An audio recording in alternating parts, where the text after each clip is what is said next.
Well, as protests continued over the killing of George Floyd, the Minneapolis School Board voted unanimously to end its contract with city police.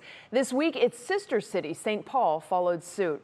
In all, at least a dozen other districts across the country did the same thing, agreeing to remove resource officers from schools. So could our schools follow suit? 3 News investigator Rachel Polanski has the answer. Following the death of George Floyd, public school districts across the country are cutting ties with local police departments. Aye. Motion passes. Like this school board in Denver. There we go. Which voted Thank unanimously to remove school resource officers, or SROs.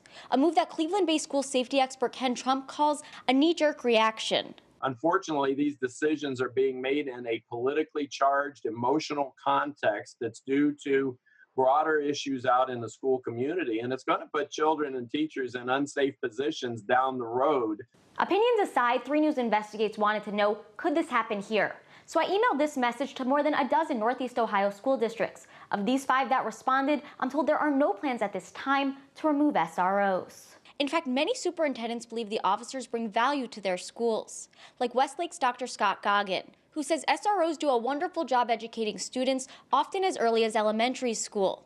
And their ability to connect and build relationships with students in need is essential to student success. And Beechwood Superintendent Bob Hardis added, our students and their families develop relationships with the officers over months and years. These relationships are the same as those families forge with teachers, assistants, and coaches. We've worked really hard to create relationships between the school resource officers and our students. That's Dan Rambler with Akron Public Schools, who says SROs are not in schools just to police students. In fact, we have one that's coached softball for a number of years, one that coached baseball for a number of years, another officer who is a really good artist, and he's done a lot of art with kids and has made murals on the school.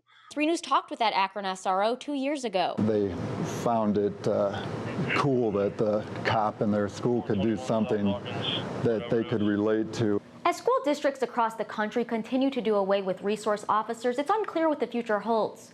But for now, the school districts that I talked with here in Northeast Ohio say they have no plans to remove SROs anytime soon. Rachel Polanski, 3 News.